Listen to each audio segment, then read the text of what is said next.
I'm glad you look really cozy for this right now because we're going to get some deep convo and juice with this next one. You're like, Freddie, do tell. And I want to hear your 2 cents. So, deal breakers and non-negotiables. Non-negotiables. In relationships. And it's so interesting because not only for me with the single and dating, figuring out that early on, it pertains to people who are already in relationships or even married or, it's because people change. Relationships change and having that constant dialogue, hopefully, because some people don't and you're screwed if you don't. Yeah, people change though. Yeah, people do change. Wants and desires change or, life happens. Yeah.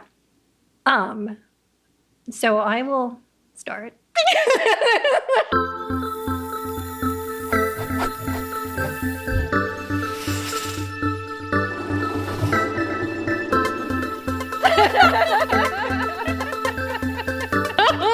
You're deep in it right now. There's convos happening. There's convos happening. I want to call it deep in because it has me thinking. But you're going pretty deep into what you want. And yeah, in that sense, not necessarily with a person, but specifically with what does Marie want? Yeah. What are some and potentially things? not? What are you not willing to give up? Exactly. So, as we've shared in the past about my egg freezing and that whole experience of me wanting to have kids, I think we didn't really specify about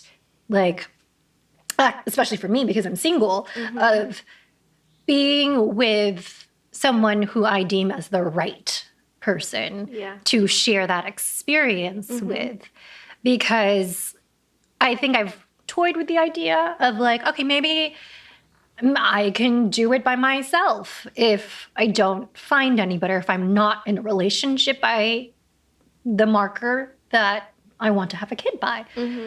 But what if I'm in a situation where I meet somebody and I really, really like this person, but that person may or may not want kids. Yeah. So that's something that I've been thinking about specifically in my dating situation right now, meeting people of a gentleman's I have no desire for kids, but it's not necessarily a deal breaker, but totally transparent, which I absolutely adore, and that's why I find it even more attractive of wow, you're saying this early and establishing. Exactly. I mean, because we know some past stories about crazy and stories. And then make you unhappy later. Exactly. And so you're not stuck, but it's that question of, okay, do I want to see where this relationship could go? And would I be okay not using those eggs or not even having kids? Because what am I looking for in my life right now? And that's the tricky thing, because is right now different than what I see 5 years from now or even 10 years from now? Is it worth it though to you to have a potentially amazing relationship and not have children? I mean, you can have an amazing relationship as well and have children, but I think it. I know that's the hard thing that I'm thinking about, because I don't want to sacrifice either.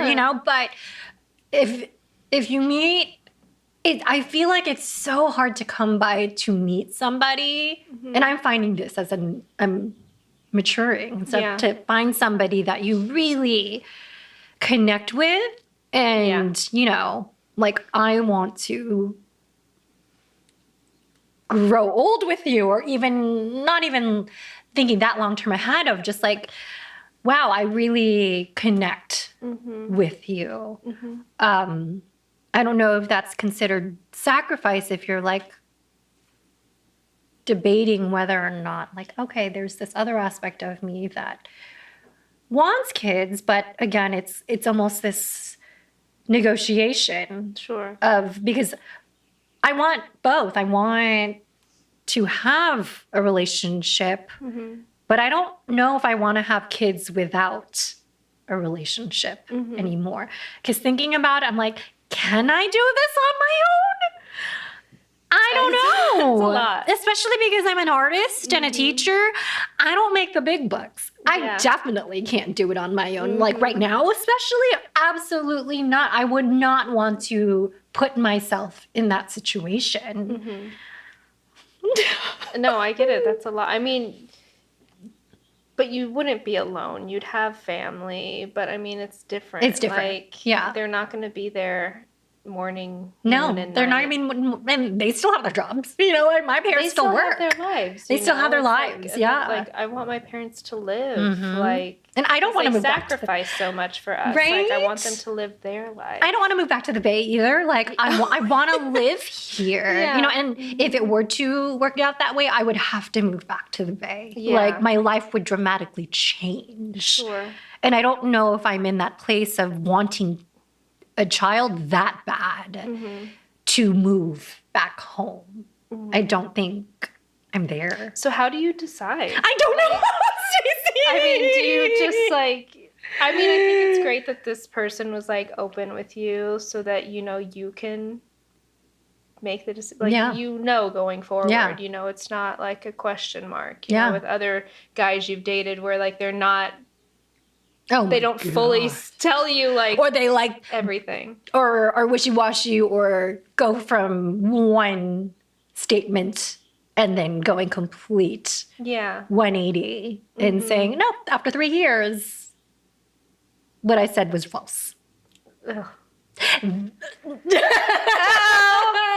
what? That's why. Well, I think that's why I was so attracted to this person who was just straight up off the bat talking about deal breakers and not even saying it as like not necessarily a deal breaker, but I want to establish this early on of like, this is a huge topic, you know, and we should definitely talk about it first, you know. But it is good that he put it out there because now it gives you the, like, it's kind of in your court if it's something like you want to pursue. Yeah. Knowing that that's a possibility, that if you fell in love with this person and he didn't end up wanting to have kids ever, like, what does that kind of look like for you? And even more so of forcing me, not him forcing me, but it puts me in the situation to ask those questions for myself of evaluating. Yeah. Like, oh, I never thought of that before. So it's a lot of reflection. Yeah. And what really were your non-negotiables? Or mine were so obvious, but like low key, like I still want to save them because of course. they still exist out there, and I don't want to take it for granted. Well, and if it's a non-negotiable, there are obviously people who like doing those things of like physical and emotional abuse, you know. And like I laugh and joke about that now, how it's obvious, but like no, that exists out there. Yeah, you know, and like bigotry, you know, because I've seen that exist in people I've dated before, luckily not to the extreme, but even in microaggressions or like throwaway lines. I'm like, that's definitely a deal breaker for me, or even jokes. Exactly. And so I've never put my foot down on that before, but now I know. I'm like, absolutely not. Never. No. Yeah. It's the deeper issue in them. Exactly. It's not surface. Right? Yeah. So like things like that, and even personality traits of, you know, patience and communication, you know, like being able to communicate is a deal breaker, or even at least not being able to communicate. Yeah, not being able. Yeah. So woof. Those were my like. What about cheating? Oh, well, I didn't even. I don't even know if I said Is that not a non-negotiable? Oh, I didn't even put that because I always just automatically think. But for some people open relationships are like that's. Yeah, there are people who like desire that. Yeah, but I would like to think that because I've seen this on the apps, people put that, you know, I forget what the words are. Polyamorous. You know, or like even other, you know, specific types of whatever. Or they even specifically say I'm married, but we're in, you know, open and whatever. Like, yeah, I would hope that people would put that on their profile. But again, I wish I put that in there. A lot of people who... Cheating is different from having an open marriage because there's like the deceit, there's the lying, there's the betrayal. Whereas if you have an open marriage and this is something that is open on both sides, it's agreed upon. It's agreed on the upon. table. Yeah. That's very different than like cheating, betrayal, which I don't know how anyone gets over cheating. Like I could never. Like I know myself, like it's not something and it could be a one-time thing. It's still like what would play back in my head. And the whole fact is when you're in a monogamous relationship, in a marriage, like you are not having sex with other people as well. So to me, it's bringing back that fairness aspect. Fairness. Of like, I'm saving my for you, but you're giving your there's no in the world special enough for me to save my for you, but you can have sex with anyone you want. Absolutely never. Like that's the whole thing for me. It's like I could not get over that. It's like it's special because you're both doing it. Monogamy is not special, or it might not be special to anyone, but if I'm in a monogamous relationship, it's special because we're both doing it. We're committed to each other. And once that commitment is broken, done. Like, and I believe in divorce. Like, I'm not someone who's like, oh, I don't believe in divorce. We can work through anything. No, absolutely not. It exists. I believe in it. I love how you put it so point blank because that's essentially what monogamy is. It's an agreement. Yeah. And if both people are doing exactly what you said, you know, and if that's like, it's like, that's not fair. It's not. And you know me in fairness. I know you. That's why I said that the way you're explaining it, I'm like, that makes complete sense. Yeah. And it's just, and I understand people make mistakes, but that's too big of a mistake to make. Like, absolutely not. Like, you don't get to the point of putting your genitals next to someone else and it's like, oops. No. And see, that's why it's so different. People's deal breakers are so different because those are we're on the same page with that deal breaker. But for other people's perception about sex and their relationship to sex is so different. It's just sex to them. I'm like, okay, good on you. But like for me, I'm like, oh hell no. Like that's What do you mean it's just sex to for them? some like people, they have no attachment. There's no, they're like, the reason why it could be, I'm presuming, because I'm not one of these people, I'm presuming that it's just one time. You know, you hear that a lot. You hear that often. Sure. It's just one time, even though it's not. Or with those men who are like, oh, it's a man thing. I have to do it. It's in my, like, DNA or whatever. Please. Or even women who, you know, have that mentality too, if they're in the same boat. Yes. Of like, it's just sex. It might be, like you said, a detachment to it where it's just an act. It's not part of what they define as a marriage. So then are you okay with me going out and having sex with all these people? Oh, God. Because I'm ready. It's so, like, and that's what I don't, I'm sure it's people's life experiences and I don't know how they come to that or definitions of it, but yeah, I could never. No, it's just, it's not something I could ever get over. For me. Yeah, that betrayal. And then imagine, I mean, we use our imaginations all the time. Like the imagination work my mind would go through of thinking about that. No. It would drive me nuts. Well, because... And I deserve better than that, period. Yeah.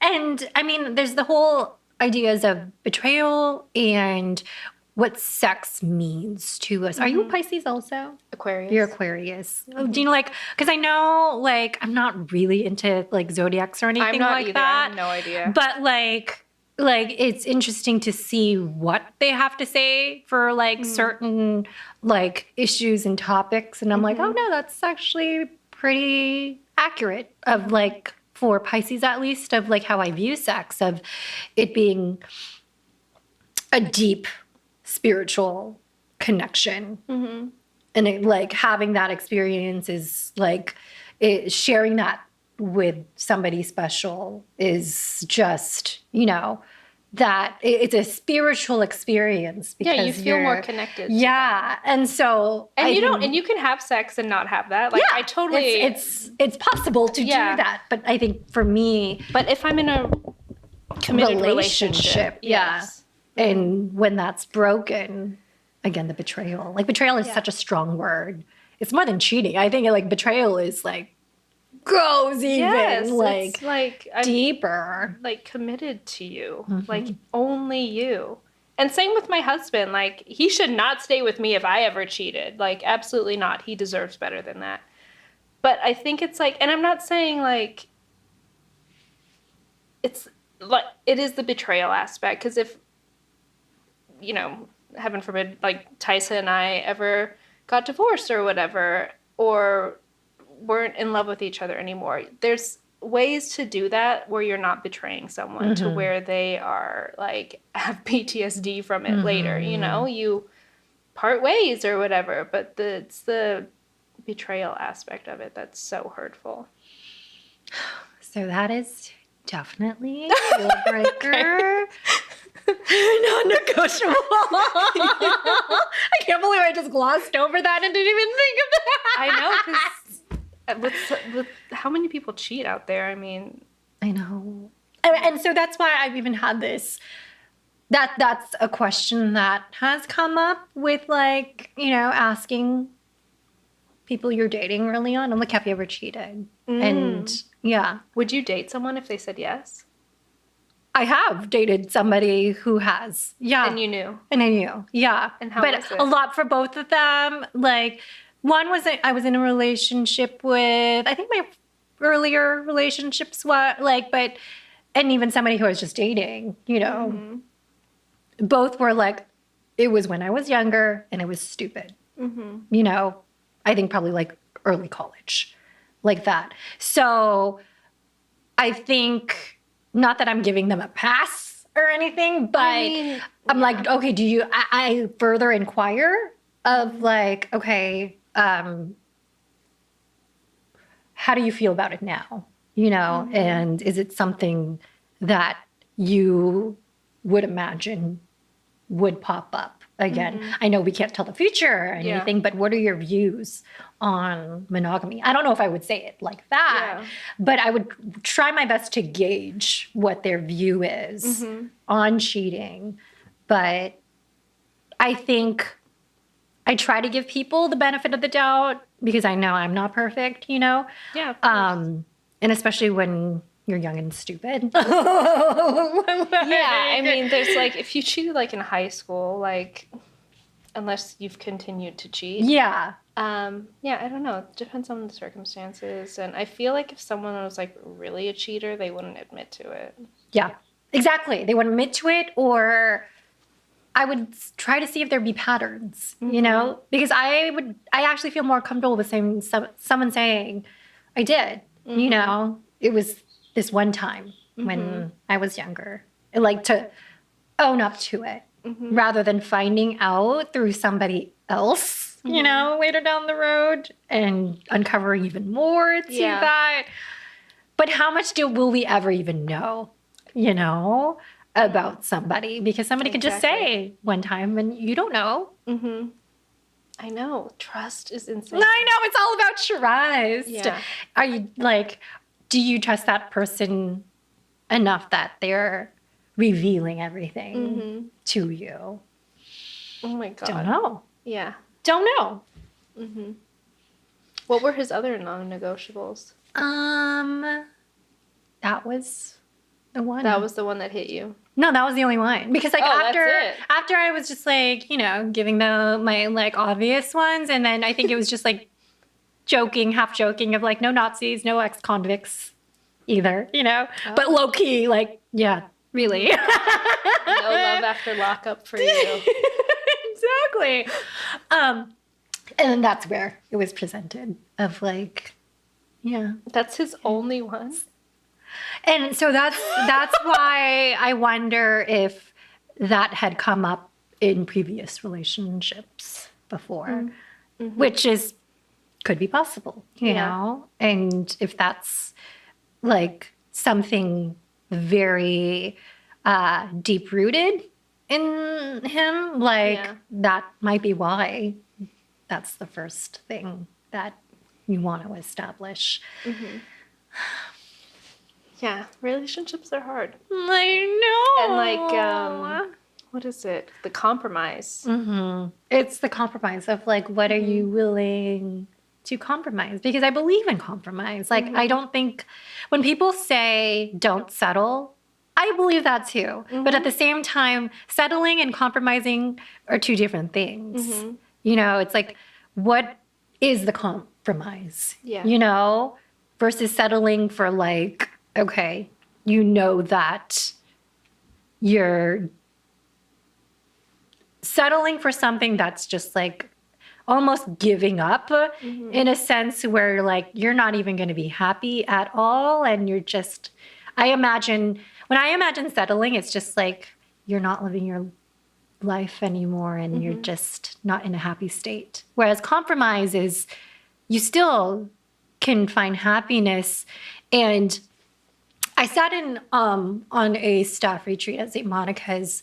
Famous writer, priest, Father Ron Rolheiser was talking about happiness. And I've like read books on happiness and different interpretations of it. And he said something along the lines of looking at happiness rather than an emotion and looking at it to find meaning and significance. Can you find meaning? And that resonated a lot of like, yeah, because happiness is fleeting, like it's so like what can make you happy. I don't even know if I'm capable of happiness. Right? Exactly. Like, what does that even look like? What does that mean? So that's why I'm like, I know what meaning is. And I know when I find meaning in something, it does something to me, And so I've been sitting with that idea a lot lately of like, where am I finding meaning?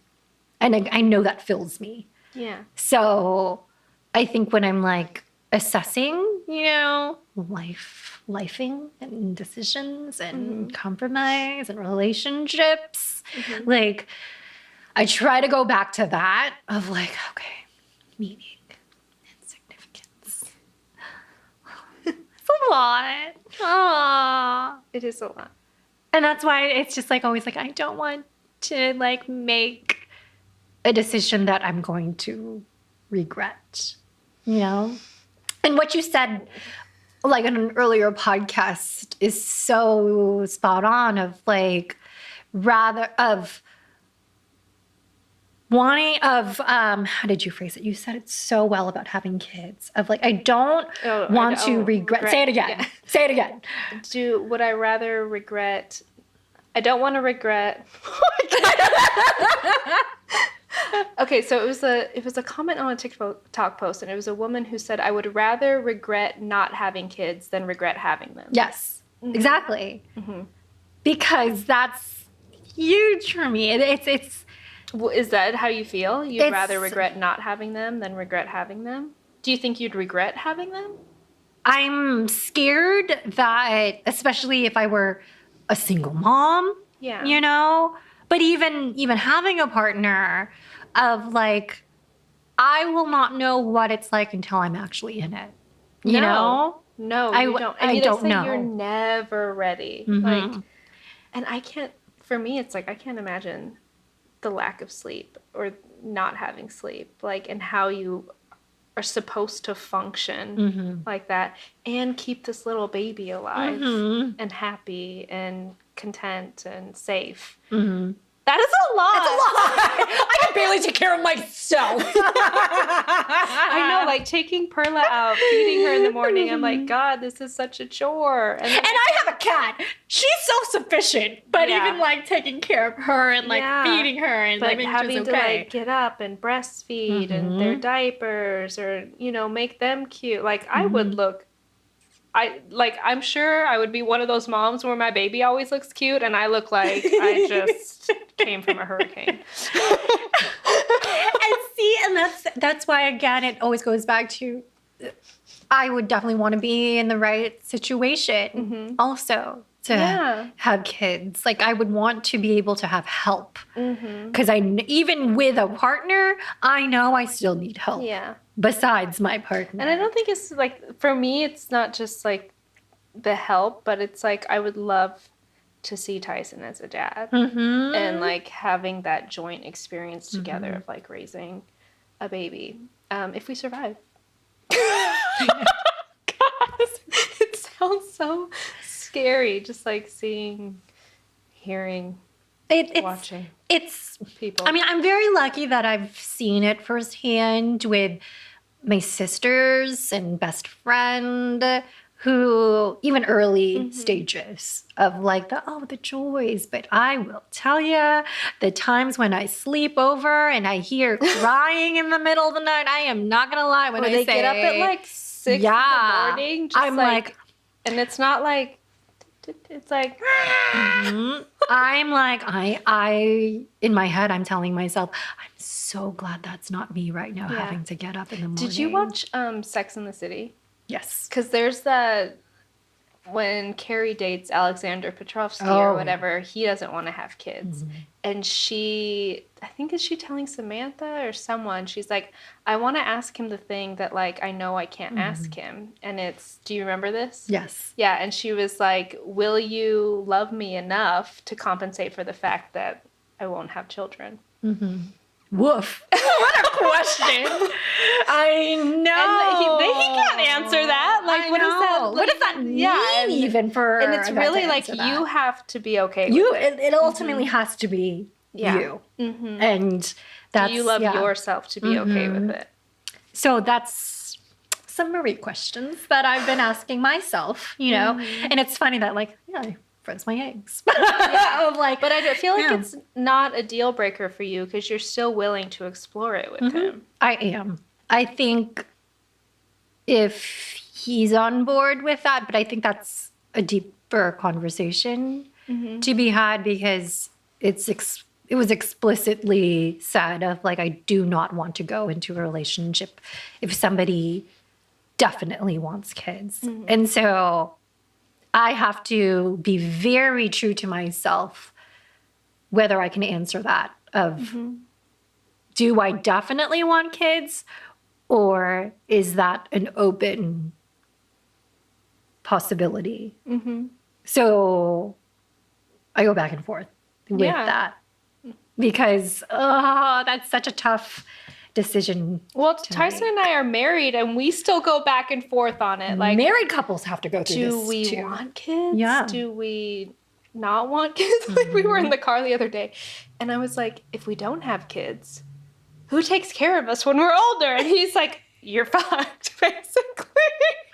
I hope you have a good retirement. Yeah, and so I already think about that. I'm like, do I have enough in retirement? You know, like it's such a horrible reason to have kids, but it's a truth. You know, it's a universal truth of like, not only like is it like practical, but it's a cultural thing too. You know, it's just a generational thing. You know, you see other cultures where like they are still in your house. Like you see Lolas and Lolos still in your house till the very end, which I think is beautiful. But we're losing that even in.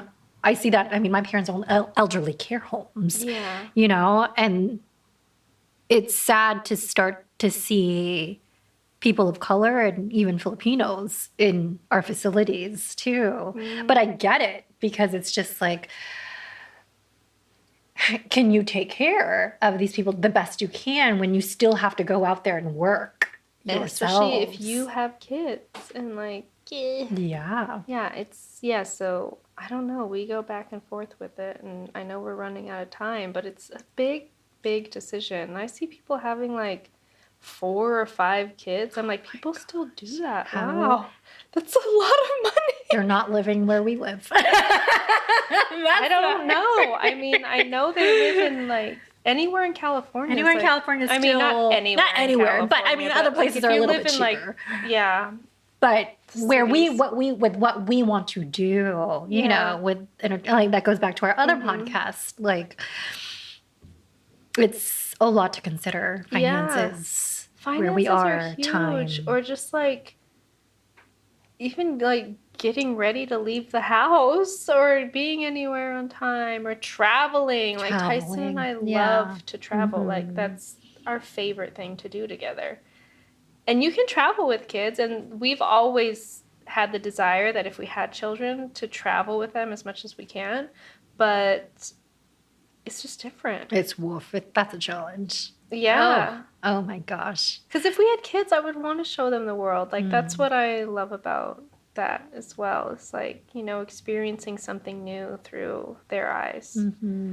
If I were to have kids, I would only have 1 or 2. Maybe 2, because I wouldn't want the one to be lonely. 2 is the cutoff. You got those eggs, girl. You don't know what's going to happen. Because they have to put more than 1 in at the time. I'm like, don't have control over that. Yeah, what happens, happens. Right? Oh, God. I know. So, I don't know.